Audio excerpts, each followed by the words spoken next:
झालं काय झालं? ते करुणिया झाली भयग्रस्त, हृदय संचरला कपवात, चिंतामणी आता हा नाथ, शिक्षा करील घाबरली. बोलत असं सोपे वाटे, कर्म करीत अंग कापे. बोलायचं सोपं आहे. म्हणली बाबानं तर भस्माची मोठी दिली होती, मी तर ती खाली नाही उखंडावर टाकून दिली. आता हा बाबा जर रागावला तरी माझ्या 3.5 हाताच्या देहाचं काय होईल? घाबरलेली अंत आतून घाबरली, बाहेरून घाबरली, थर लागली करायला. नेने शाप करील भस्म, की तोडील शिवयुक्त माझा काम, की तरुण रूप हो ऐसा शाप देऊन साडून जाईल. हा बाबा रागावला तर काय सांगेल, काय बोलले सांगता येत नाहीये. आणि त्याने दिलेला श्राप सत्य ठरल्याशिवाय राहत नाही. याचं कारण हे जीव आपण जर विटाळली ना, तुम्ही असं करून जर श्राप दिला ना काही लागत नाहीये. आणि हिला जर विटाळून नाही दिलं ना, तुम्ही बोलल्याबरोबर काम झाल्याशिवाय राहणार नाही. मग ह्याने जर श्राप दिला, मला दगड दोंडा व्हावा लागेल, गार गिदाड कावळा काहीतरी व्हावा लागेल, नसता मी जळून भस्मसात झाल्याशिवाय राहणार नाहीये. आता मी काय करू? आधी मी आत्मबुद्धीपासून घेतला आहे नीती वाणी, की कानफटाची या पवित्र करणी आधी करणी असती. स्त्री आणि त्याच्यामध्ये मला संगती लागली स्त्रियांची. त्यांचं मी ऐकलं आणि त्यांच्या बोलण्यानुसार मी म्हटलं बाय आता बघा महिला जर बसल्या त्यांच्या कपाळ काय पण तिसऱ्या माणसाला ऐकू येत नाही का? त्यांनाच कशा ऐकू येतात राम जाणं.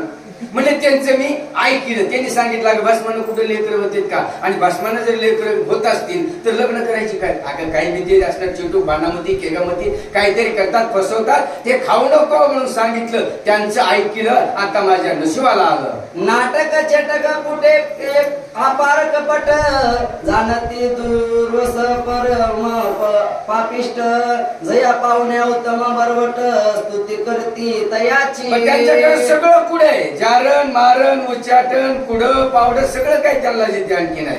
आणि त्यांचा अजून एक गुणधर्म जिथे आणखीन आहे.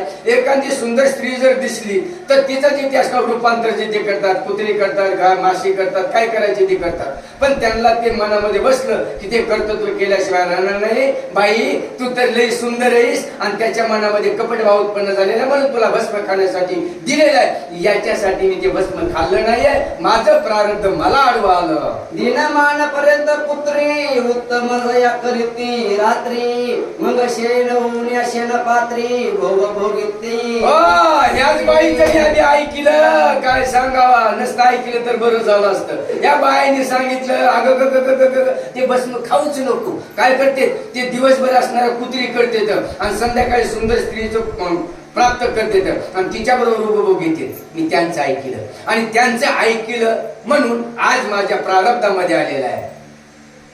आयुष्य पूर्वी माझ श्रुती सखी मुखी श्रवण केली होती, परितेची बोल समस्त सत्य हो. असं सख्या म्हणजे मैत्रिणीच्या मुखातून हे शब्द मी ऐकलेले आहेत. पण तेच आज जिथे सत्य झालेले आहेत तोच असणारा हा बाबा नेम साधून माझ्या घरला आलेला आहे. पण आता काय करतोय सांगता येत नाहीये. तरी आता कपाळ फुटके होणार ते होऊ शके, कान फाटक करून याचे कटे दीक्षा करील की माझी. नाही तरी तुम्ही आम्ही प्रारब्धाच्या अधीन नाही काय करू शकत. शिक्यावर दही नशिबात नाही. असं तर मिळत नसल तर मिळणार नाहीये. मग हे कानफाडे जिथे चांगले नसतात त्यांच्याकडे सगळी विद्या जिथे आणखी नाही. म्हणून त्या जिथे असणाऱ्या माझ्या सोबतीनेची किंवा मैत्रिणीची मी ऐकलं त्याचं प्रायश्चित्त मला आज भोगायची पाळी आलेली आहे. तरी येते कवन उपाय काहीच सूचना करू काय, हा ओळख धरून या समय साधू आला परत. साधू आला परत आणि आता इथं काय करू. माझं प्रबलत्व बल जिथे असणार अगदी क्षीण जिथे झालेलं आहे. मला आता काही करता येत नाहीये. मग त्या माध्यमामधून असणार अंतःकरणामध्ये विचार करते. आता जे व्हायचं असतं ते प्रारब्धानुसार प्रत्येकाच्या पाठीमागं भोग आहे. पण असणार का. पण जर आपल्या वाणीमध्ये अंतःकरणामध्ये जर ईश्वराचं चिंतन जर असेल तर त्या कार्याची पूर्तता हळूहळू व्हायला पण झाल्याशिवाय राहत नाही. पण त्याच्यापासून मी वंचित झाल्यामुळं ते भोग माझ्या पाठीमागं लागलेले आहेत. ऐशी रीती जमनी जलपत्र तरी गात्रे थरथरा कापत, अंत्यन भयभीत धरुनिया भरत शुद्ध पात्र सोडिले तेने. शुद्ध पात्र आता देहावर तिचं तादात नाही राहिलंच नाहीये. आता थरथर कापायले, असणारे पाय थरथर कापायला लागले, मुखाची बोबडी ओळलेली आहे, नजर फिरवल्या गेलेली आहे आणि ते हातात पात्र होतं ते थरथर कापण्यामुळं एखाद्या माणसाला पोलिओ झालं तर कसं होतंय तसं त्याला पात्र धरता आलं, ते ढासळलं. यावरी नात म्हणे ओ जननी पाशी काय तू पिशाच पणी पुत्र कोठे तो दावी नयनी उशरण लावो. ओ बाय, कुठे आहे मुलगा तुमचा? सांगा लवकर, इतका का वेळ लावलाय? मुलगा दाखवा. विनंती केली त्यावेळेस त्या बाईचा पाय काय जागेवर राहायला गेला. काय करतीय? ऐशिया बोलाची होता दाटी बघ विचार हृदयी गोमटी की याची वदावी खरी गोष्टी व्रता तिथून झाला तो. कली सत्य कधीच तिथे असणार बरं का, झाकल्या जात नाहीये. होणार ते होणारच आहे. हा बाबा काय म्हणायचे ते म्हणणारच आहे. आपलं प्रारब्धामध्ये काय घडणार आहे ते घडणारच आहे. पण याला सविस्तर सत्य सांगून टाकावं मनामध्ये निर्धार केलेला आहे. खरे पण आहे वर्म मिथ्यावादी हो एक न शर्म दैवानन्य सफळ होऊन मुक्त होता शिव प्राणी. अव खऱ्याचं कधी तोंड उजेड आहे, अज्ञानाचं कधी काळ झाल्याशिवाय राहत नाही. मग उजळ मात्यानं जर याला सर्वच्या सर्व सांगितलं तर प्रारब्धानुसार व्हायचे ते होणारच आहे. म्हणून तिने मनामध्ये विचार केला, निर्धार केला आणि मच्छिंद्रनाथाला सांगण्यासाठी पुढे तत्पर झालेली आहे. तन्मयजी खरी सत्य नित्ती त्यात साजे बहु असती पंचमुखी या वेदू श्रीपती मुक्त करील अनन्य. हो, सत्यामध्ये अस्तित्व आहे, धारणा आहे, धर्म आहे, आचरण आहे, भाव आहे आणि त्यानं तिथे सद्गतीचा मार्ग सापडतोय. म्हणून याच्याकडे जे सत्य आणखीन आहे याला सांगितल्यानंतर त्याच्यामधून काहीतरी आपल्या जीवाची सुटका झाल्याशिवाय राहत नाहीये. म्हणून सत्य मन चालल्यानंतर तिथे असणारा या देहाचा देखील असणार उद्धार झाल्याशिवाय राहत नाहीये. म्हणून याला मला जे असणार मिळालेलं आहे, यानं जे दिलेलं आहे ते सत्य त्यानं सांगण्यामध्ये असणार ती तत्पर झालेली आहे. तस्मय राव अथवा जाव प्राण पुढे येणे कैसे घडून परी सत्य वाचे खरे भाषण व्रता झाला तैसा. हो, देह जावं आता राव पांडुरंगी दर्डा भाव जे होणार आहे प्रारब्धानुसार होणार आहे. पण माझ्याकडनं जे असणार चूक जिथे झालेली आहे ते आपण जिथे खरी करून त्यांना दाखवायला पाहिजे, सांगायला पाहिजे. अशा माध्यमामधून सरस्वतीने विचार केला आणि विचार करून असणार पुढे काय म्हणतीये. मग चरण ठेवून या बा उभय जोडणे कर कमळ लंबय मुख दिन विकर व्रतास कर निरोपीला. महापुरे झाडे जाती तेथे लवाळे वाचती. असं जर केलं तर आपलं काम होईल का हो?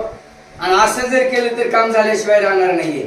अष्ट सात्विक भावानं मच्छिंद्रनाथाच्या चरणावर साष्टांग प्रणिपात घातलेला आहे. ज्या व्हायचं असेल ते व्हाय, पण नम्रता धारण केलेली आहे, शरण गेलेली आहे. आणि शरण गेल्यानंतर पुढे काय घटना घडली. म्हणे महाराजा श्यामाशिला आपण जो का भस्म दिदला पर्यानने मज पासून या झाला भस्मगारी झडपी झाडी. महाराज विनंतीमय शब्दामध्ये आळवणी करत हात जोडलेले आहे, नम्रता, शरीर थरथर कापताय. महाराज तुम्ही मला भस्म दिलेला होता पुत्र संततीसाठी, पण माझ्याकडून एक गुन्हा घडलेला आहे. तो भस्म जिथे असणार मी उकरण्यावर आणखी टाकल्या गेलेला आहे. अशा प्रकारचं मच्छिंद्रनाथाला बोलल्या गेल्यानंतर काय झालं. सांडोले मनाला काय म्हणून तरी विद्रेत व्यापिले नव्हते मन भस्माचे पुत्र होऊन या कोटून ऐशे म्हणू सांडे. आपल्या जीवनामध्ये हेच आहे, विश्वासच बसत नाही. आणि विश्वास जर न बसल्यामुळं आपल्या कुटुंबाचं किंवा संसाराचं वाटोळ झाल्याशिवाय नाही. इतका तरी विश्वास ठेवायला पाहिजे. आणि विश्वासाने केलेलं कार्य अति सिद्धीला गेल्याशिवाय राहत नाही. पण विश्वास बसत नाही. होईल का नाही, करावं का नाही, केल्यानंतर काय होईल, नाही केल्यानंतर काय होईल, तिचा विश्वास बसला. महाराज म्हणजे माझा विश्वास बसला नाही. कुठे भस्माच्या मुठीनं जिथे राखुंडीनं काही लेकरं होत असतील का, विश्वास बसला नाही. आणि विश्वास न बसल्यामुळं फेकून झालं. येथे काय बा कोणाचे गेले ज्याची त्याने आणाई केली, तिचंच आणाई झालं. महाराज बोला. शेजारी असं ती बोलत जनाद शेजारी असता बोलता जन दारा म्हणती प्रज्ञावान खरे नवे निरूपण केले विचित्र तुझं खऱ्याला मरणच नाहीये. शेजाऱ्या पाजाऱ्याचं ऐकलं शेजाऱ्याने. आणि काही जण बघा शेजारी असे असतील की त्याचं दैव देखत नसते. खरं जरी असलं तर त्याच्यात खोटं मिसळणार, खोटीमध्ये असलं तर खरं करणार आणि त्याच्या संसाराचं वाटोळ करणार. ह्याच्या चौकीने सांगितलं त्यांचं ऐकलं. अगं असं करू नको, असं करू नको, आणि हे केलं असं होत असतंय का. बघा माणसं पराव बुद्धी ही घातक आहे. स्वतःची बुद्धी ही परमपदाकडे नेणार आहे. दुसऱ्याचं ऐकायचे ते ऐका, बिगर ऐकायचे ते तिथं सोडून द्या माघारी या. मी आज दुसऱ्याच ऐकलं माझं वाटोळ झालं. तेने संशय असो आणून म्हणे नेने कैसे घडेल करणे जठर पेटला कोपवणी तरी आपणची भोगावा. सांगा संशयाचं भूत जर आपल्या शरीरामध्ये जर असणार शिरलं ना परमार्थ धड होत नाही न संसार धड होत नाहीये न जिथे असणार कुठलं कर्म सिद्धीला जिथे जात नाहीये. मग त्यांनी सांगितल्यामुळं माझ्या अंतःकरणामध्ये संशयाचं भूत झालं की खरोखर राखोंडी खाल्ल्यानं लेकरं होतील का. त्या संशयाला मी अडकले आणि त्या संशयास्तव ते जिथे असणार राखोंडी भूखंडावर जिथे असणार फेकल्या गेलेले आहे असं सविस्तर बोलू लागलेले आहे. अपत्य करिता जी परमहित परग्रस्ती मिरवावे का यथार्थ म्हणून अगव्य धरीला चित्तास समजती वधी असे. हो कारण का अपत्य जर गेले असलं तर दारोदार फिरायची काय गरज आहे. कारण अंतःकरणाची शुद्धी करण्यासाठी असणार स्व आत्म सुख ज्याच्यामध्ये आहे त्याची जर संगती केली तर सुखाची प्राप्ती होते. आणि स्वतः घरचं जर नसेल तर परक आपलं नसते. आपलं एखाद्या वेळेस आपल्याला नसते मग परक कुठून राहणार आहे. मनामध्ये विचार केलेला आहे आणि काय करते पुढं जन्मता आला परोपकार करावा हे शास्त्र निर्धार न घडे तरी उपकार नका मानू परोपकार करू नये. बघा जीवनामध्ये तुम्ही आम्ही सर्व चालास शेजारणीने भाजी द्यायची असतील तर द्या नाही तर देऊ नका. परोपकार केला पुन्हा म्हणून तिला म्हणू नका नव्हती का त्या दिवशी तुला भाजी दिली देऊच नका. अगोदर तुम्हाला देणं घेण्याचा व्यवहार करायचा अगोदर तर देऊच नका. आणि जर दिल्यानंतर तुला त्या दिवशी नव्हती का पैसे दिले ते कधीच म्हणायचे नाही तर मग द्यायचे नाही. आपण केलेला उपकार त्या ठिकाणी राहत नाहीये. म्हणजे याने माझ्यावर उपकार केला पण त्या उपकाराची परतफेड माझ्याच्यानं पूर्ण झाली नाहीये. उत्तम वृक्षाची करावी लावण न घडे तरी न काटावे बुडून धर्म करावा न भेदून वरून कोणाते. सांगा नारळाची बाग लावावे केळाची बाग लावावे आंबे लावावे द्राक्षे लावावे आणि त्यानं लावले मी लावले नाही पण तिची बागच बुडातूनच तोडून टाकण्याचा प्रयत्न करू नये. आपल्याच्यानं होत नाही ना त्यानं लावले ना लावू द्या ना काय अडचण नाही. मग त्याच्यातलं काहीतरी आपल्याला मिळणार आहे ना. पण लोभापोटी आसक्तीपोटी मुळातूनच त्याचा काटा काढायचा. त्याचा काटा काढला आपला काटा निघाल्याशिवाय त्या ठिकाणी राहत नाही. दिसतोय त्याचा काटा काढला पण अगोदर आपला काटा निघतोय नंतर त्याचा काटा निघतोय. याच्यासाठी आपल्याच्यानं होत असेल तर करायचं नाहीतर अगदी स्थिर राहायचं आहे. आपण स्वतः तीर्थाशी जावे न घडे तरी परान वावावे विवाह कार्य कदा न मोडावे आपली बुद्धी वाचून या. सांगा एखादा जर यात्रेला चालला पंढरपूरला चालला आळंदीला चालला अगर कुठे काशीला चालला तो चाललाय ना आनंदाने जाऊ दे. आपलं अवघडे म्हण तिकडं मारतेत म्हणून लोक तिकडं त्याला भिव घालू नाही. चाललाय ना जाऊ द्या. आपल्याच्यानं जाणवत नाही आपण गप्प बसाना. मग दुसऱ्याला जे ते असणार त्याचं पातक आपल्या आपण डोक्यावर देतो आणि म्हणतो कसं काय झालंय की बाबा तुला होत नाही नाही होऊ दे ना तू इथंच मरण पण तो चालला त्याचं सद्गतीच्या मार्गाकडे निघाला जाऊ दे ना त्याचा होऊ दे होता. पण असे काही अडवणारे असतात याच्यामुळे त्यांचं दुःख त्यांना भोगायला पण तो मुक्त होतो आहे. गौतमी करू जाता चोरी ते वेचू नये वैखारी तन्मय ती मारिता अधिकारी आडत्या ते होऊ नये. आता याच्यामध्ये आपण शेतकरी ते गाय जर असणार चालायला लागली दुसऱ्याचं धान खायला लागले तो ती गाय धान खायला सांगू नको ना.